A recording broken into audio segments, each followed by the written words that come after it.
दोस्तों सब्सक्राइब करें और देखें रोजाना दिल दहलाने वाली कहानी और बेल आइकन प्रेस करना ना भूलें। दोस्तों हमारे आज के कहानी के लेखक हैं विकास शर्मा।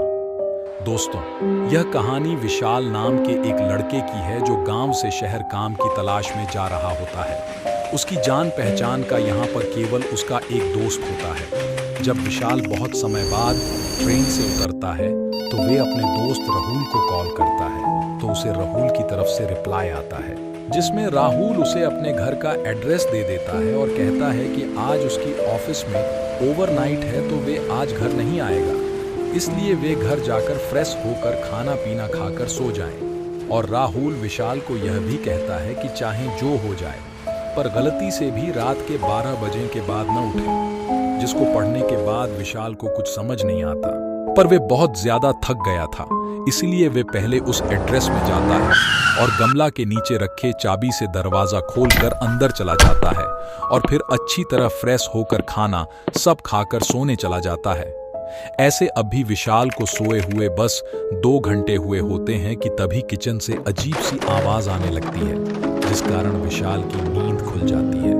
जहां जब विशाल नीचे जाने वाला था कि तभी उसे राहुल की बातें याद आ जाती हैं कि चाहे जो हो जाए पर रात के समय उठना नहीं है, जिस कारण विशाल इन आवाज को कई बार इग्नोर करने की कोशिश करता है। पर वह आवाज धीरे धीरे और तेज होते जा रही थी कि तभी विशाल के रूम में दरवाजे के नॉक करने की आवाज आने लगती है, जैसे कि कोई जोर से दरवाजे को पीट रहा हो। अब इस चीज को देख विकास और भी ज्यादा डर जाता है। उसे लगता है कि शायद कोई चोर घर में घुस गया है और काफी समय के बाद दरवाजे की पीटने की आवाज बंद होती है।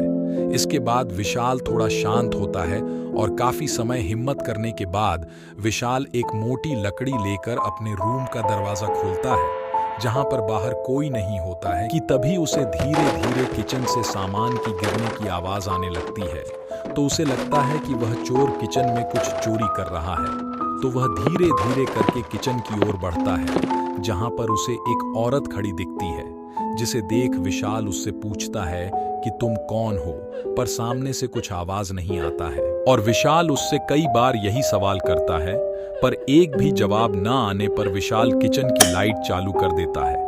और जब वह दोबारा उस औरत को देखता है तो वह वहां पर नहीं होती है।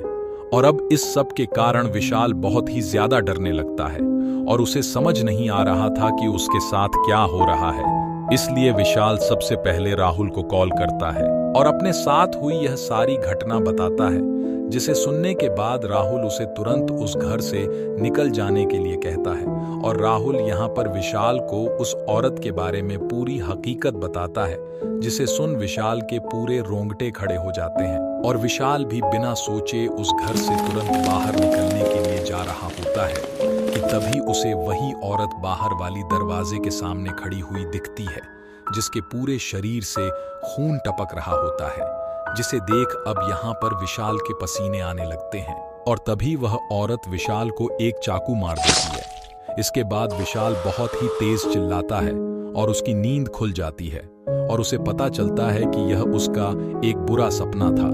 और जब घर में राहुल वापस आता है तो विशाल उसे यह सारी कहानी बताता है, जिसे सुनने के बाद यहाँ राहुल भी बहुत ज्यादा डर जाता है और वह विशाल को इस घर में रहने वाली औरत के बारे में पूरी कहानी बताता है, जो कि एक साइको औरत थी, जो पहले लोगों को अपने घर में रहने के लिए बुलाती और बाद में उन्हें बेरहमी से मार दिया करती।